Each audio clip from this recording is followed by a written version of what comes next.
Founders, what's going on? You guys know I love in-person events, and they are back. The recording you're about to hear is from our most recent event where we had hundreds of founders come together, share intimate details, templates, KPIs, OKRs about their business, and it was something special, We'd love to meet you in person. If you want to see the next live events we have coming up via our schedule, the link will be down below in the description. If you're listening on iTunes, check this out on YouTube. You'll see the links in the description, or you can just Google Founder Path or Latka next event. We'd love to see you in person. In the meantime, though, enjoy this recording. It's a good one. Good morning. So I'm Michael Cooney, one of the co-founders of WhatConverts. So how we got started is I was running a digital marketing agency, and I had a web developer that worked for me for about 7 years. He got an offer from corporate. He went away, and 8 months later came back, and he's like, corporate isn't working for me. So I'd like to come back, but I don't want to work for you. I was like, oh, okay. He says, do you have any ideas where we can build a company? And I was like, as a matter of fact, I just come from a client meeting, and we had doubled the leads for this client in a campaign. I walked into the room and I said, hey, we doubled your leads. Isn't that great? And he's like, I don't know. Were they good? Were the leads any good? And I'm like, yeah, sure. But he says, can you show them to me? Well, I can, but to get those specific leads, there was like 500 leads and I'd have to get 100. It was like going to take 3 hours of work. So I was fed up. And I said to Jeremy, you know what? This lead tracking and reporting issue has been going on too long, and we need a solution. So I said, if you can help us, if we can track all phone calls and forms being filled in and chat back to the marketing responsible, store all that and report it, I think we can build a really strong company. And so he went away, and the first thing he started was like, how can we track every form on any website across the world without requiring them to change the form? So he went and worked on that for a week, came back, says, I got it, we got it organized, and that's how we started the company. So we went and played a round of golf, and at the end of the round of golf, Jeremy and I, we had a discussion. We said, look, how are we going to set this up? We said, let's do 50-50. He'll develop the product, and I will go ahead and do the sales and marketing. So we wanted to do Bootstrap. And through our journey, this is the growth. You can see in the first year, we started in March 2015, and we grew almost to $100,000. And I've got little labels there. So the first million, it took us 4 years to get to the first million because we're still working in the agency while we were building the product. And I called it the scary phase. It's scary because there's a lot we don't know. And there's so much advice going on, and a lot of advice you get on Twitter turns out to be wrong. So also, in addition to not knowing what we're doing and just trying to figure out the SaaS space, we came up against well-funded companies. So there are a lot of companies in this space. Call tracking was one of the areas where there's a lot of well-funded companies. And it turns out to be the feature that converts really well for us. So on all these companies, there's $1 billion in funding. So I call it the scary phase because we're like, well, should we get funding or should we stay bootstrapped? We chose to stay bootstrapped, and the reason for that is, number one, over the years I've heard stories of founders starting companies, getting investments, and if they don't get traction, they're just in for a whole lot of hurt. And we weren't sure if we would get traction. We didn't know if the product would be well received. So that was the first thing. We wanted to avoid the risk. We wanted to build it in our own time and make sure we got traction. Michael, real quick, I'm in the back of the room to your left. Yeah. There's a lot of people in this room. Actually, raise your hand. Guys, how many of you started your SaaS company as an agency or professional services? Raise your hand. This is like by far the #1 theme from successful SaaS founders, just starting as an agency. You did that. Spend more time speaking about how much revenue did the agency do? Are you still running it today? And how did you use the agency contracts to learn about the SaaS product you could build? Yeah, sure. So, running an agency, I actually started an agency in South Africa, which is still going. Now my brother runs it. And I have one in the USA as well. So combined, we were less than 2 million. We're probably about 1.5 million. The agency in the USA, I just still manage about a handful of clients, and I sort of dog food our WhatConverts product with them. And then the South African agency is still running. They're about a team of 20. So I think I covered everything. Anyway, so that's the reason we decided to bootstrap, because we're still getting some funding from the agency and we could build it out at the same time. We also wanted the optionality. We didn't want investors getting involved and changing, controlling how we develop things. So we just wanted to stay focused on sorting the problem we had. And then the other thing is we wanted to grow value before we got funding. So the reason for this is people say to you, do you want a tiny piece of a huge pie, or do you want the whole pie? Well, we're like, well, we want the whole pie, and when it comes to the stage, we want a huge piece of the huge pie. Yeah. Okay, so when do you decide how you can skip funding? So bootstrap versus funding. And I'll put it into 3 distinct buckets. You got your problem, your product, and the promotion. So with the problem, when you create a product, you're solving a problem. And if you can't, if there isn't a problem to solve, you're going to find it difficult to get your message across. You're going to find it difficult to get sales. So you really have to have a real problem, and you have to understand that problem. And it really helps if you've lived that problem. So as the agency, I'd lived that problem for 20 years. And more funding wasn't going to help me, define the problem any better. The next step is the product. Would having funding help us build the product? Well, my arrangement with Jeremy was he was going to build the product, and we could have got more developers on the thing, but what we found is we sort of lucked out. Jeremy had worked for me for 7 years, so he understood the problem really well, and he had the development skills.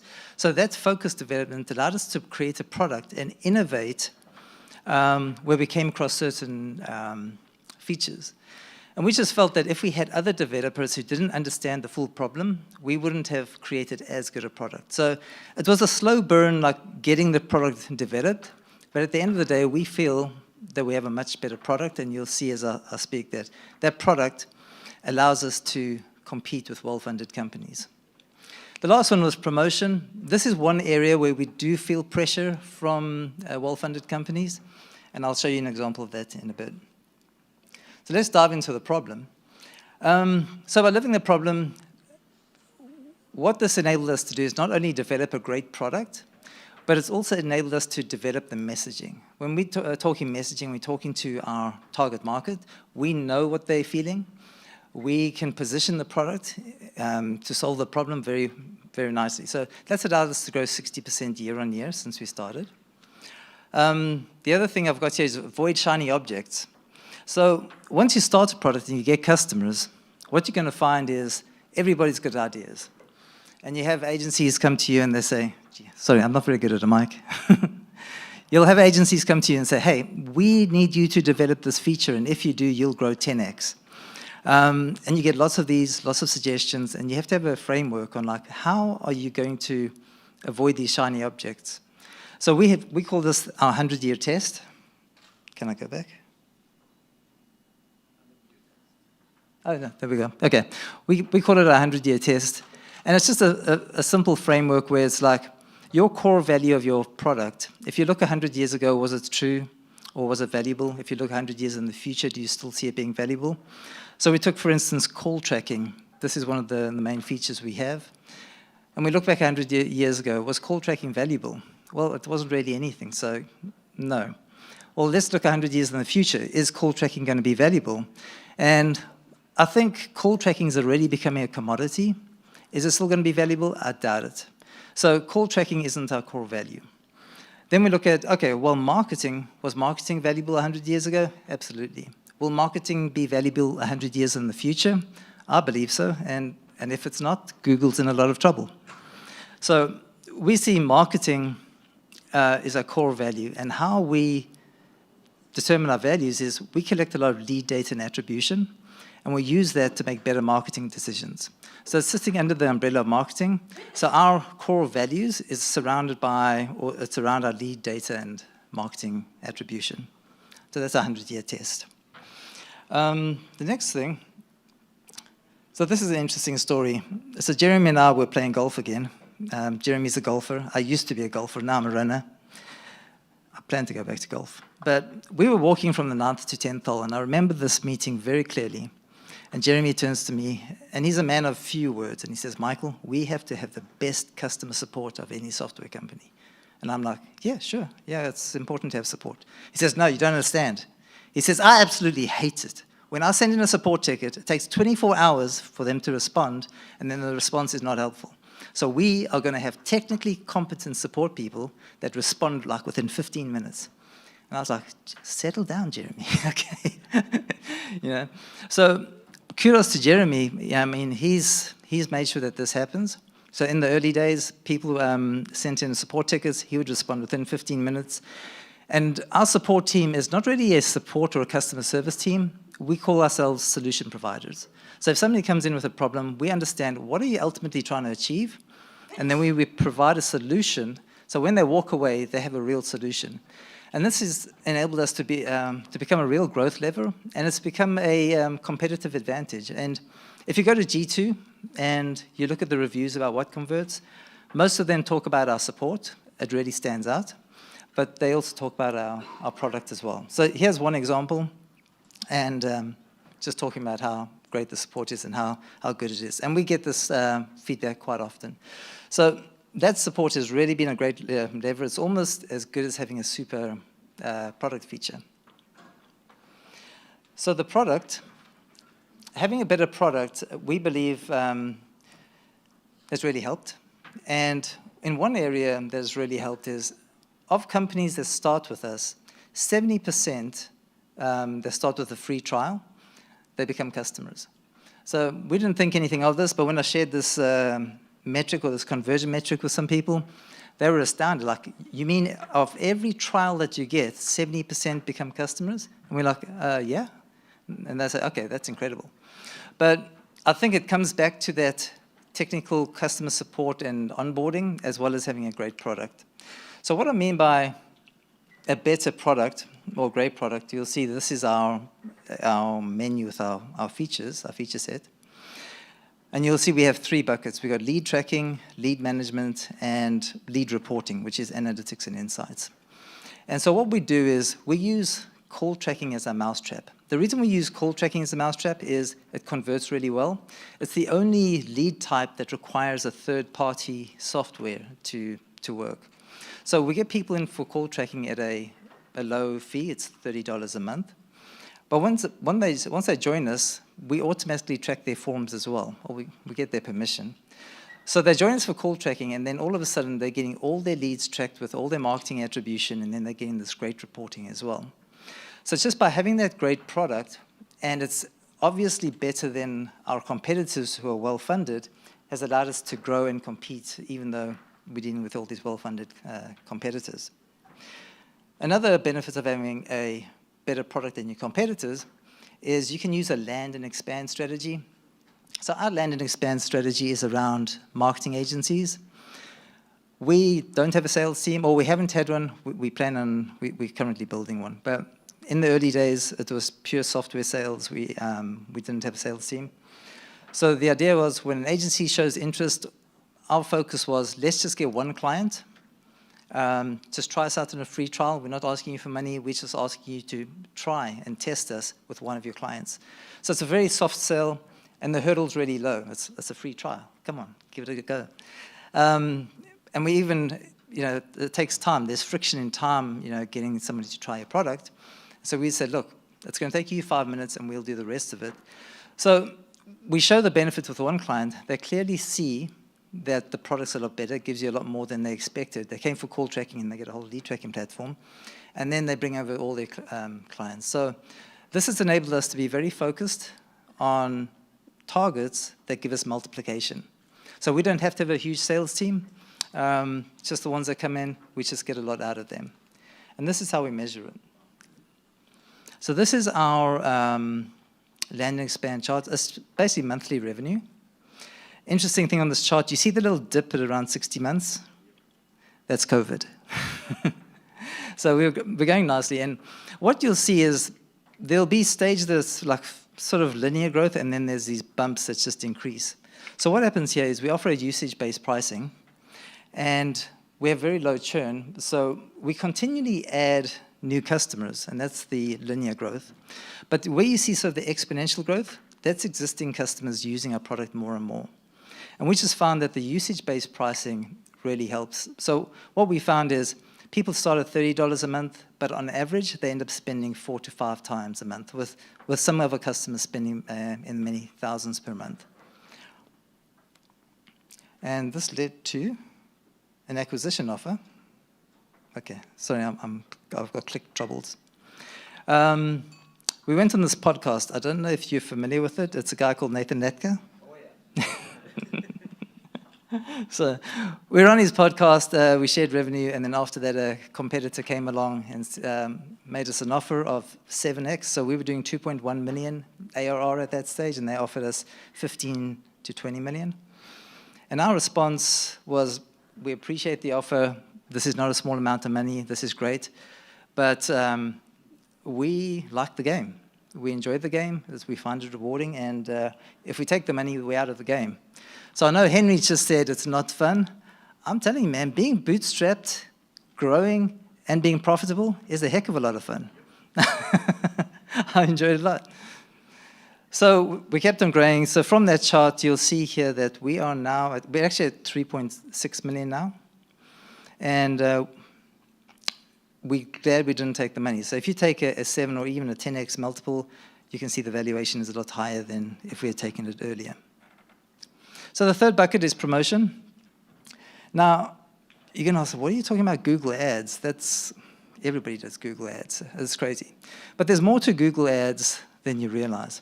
And before I get to that, the next point down there says, our agency focus, because of the land and expand, we have a fairly small amount of customers, but we're serving 40,000 paid companies. And that's purely from the multiplication effect of going through agencies and franchise companies. So our software is currently installed on 40,000 company websites. Okay, let's get into Google Ads. This is actually year one, this chart.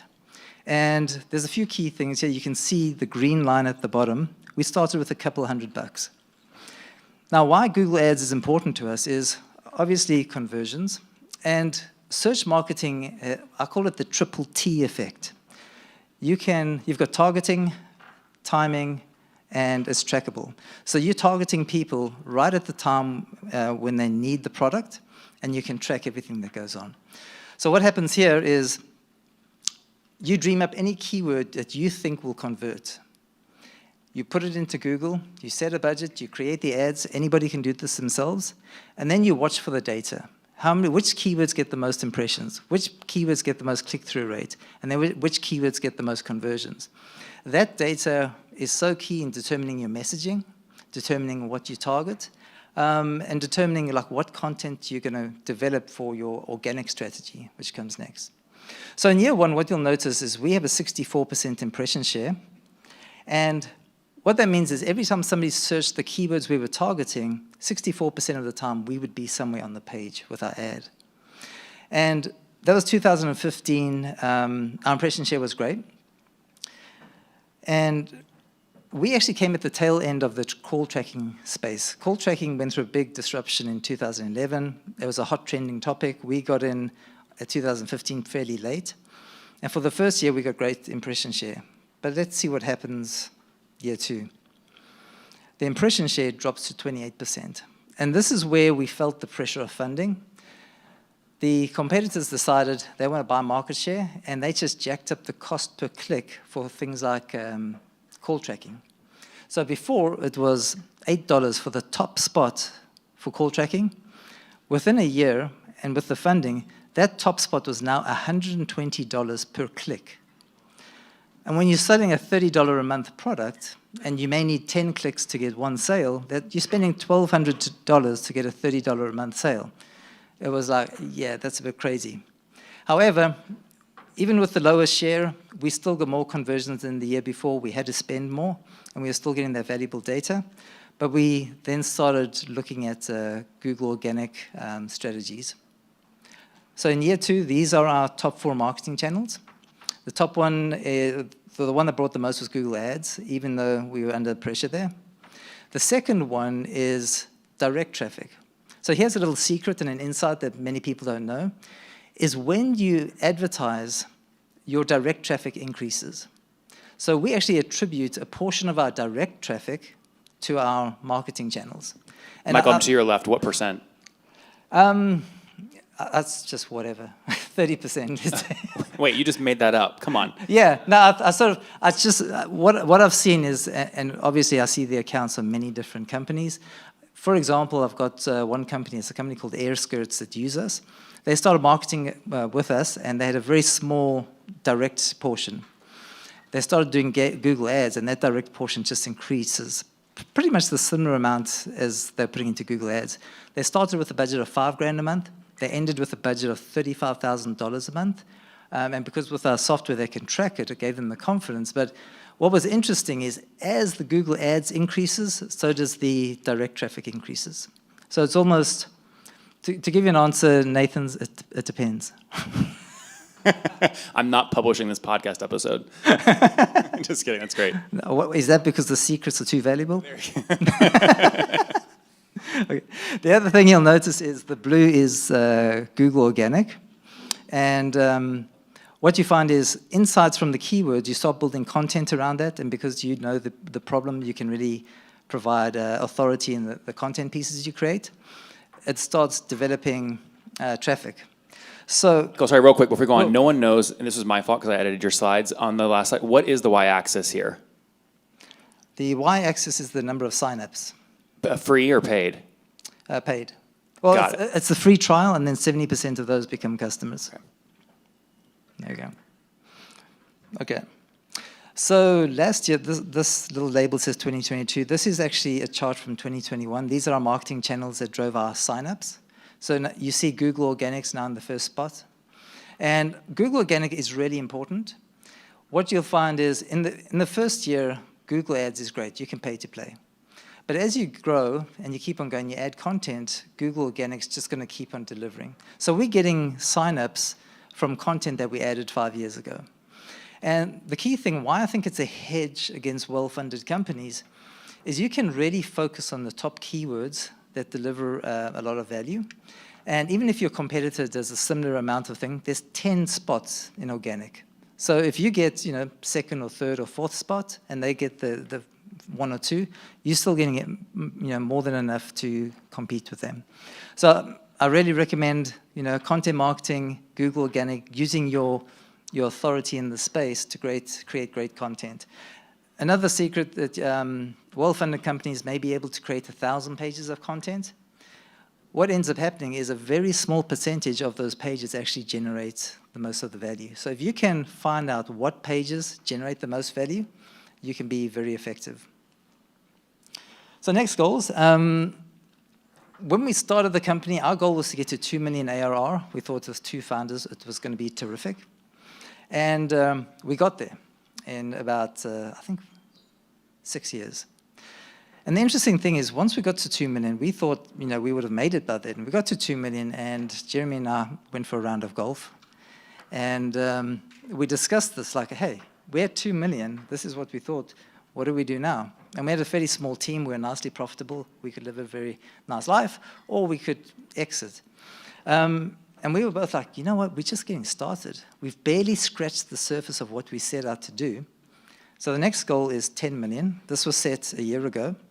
And so we're 1 year in. So we're now at 3.6 million ARR. And the interesting thing is, if we just apply a 70% growth this year, we'll get to 5.9 million. I know the chart says 5.2, but it'll be 5.9 million. And then another 70% year of growth will get us to 10 million. Go forward one slide, Michael. What was that? Go forward one. Oh, forward one. There you go. That's the one. Okay. Thanks, Nathan. Okay, so there's a 10 million goal. That's the next one. Some interesting things. As your team grows, new challenges come about. And on the previous slide, we want to be more mission-driven. The reason for that is I did a homework assignment for our team. I said, give me the 5 top benefits agencies have using WhatConverts. Our team went away, they did it. I collected all the benefits together, and we came out with 16 different benefits. So you'd think that's a good thing. Wow, we got 16 different benefits. No, it means we're totally misaligned and nobody knows what we really do. So we've realized our product messaging has a few issues. We really got to nail that down. And then, just get more mission focused on what we're trying to achieve with our company. Okay, so I just showed you, if you've got a problem that people really want to solve, you can create a product that solves that problem. That means you're going to be able to make sales very easily. And then you just multiply that effect with some promotion and live a happy bootstrapped life. Guys, give Michael a round of applause.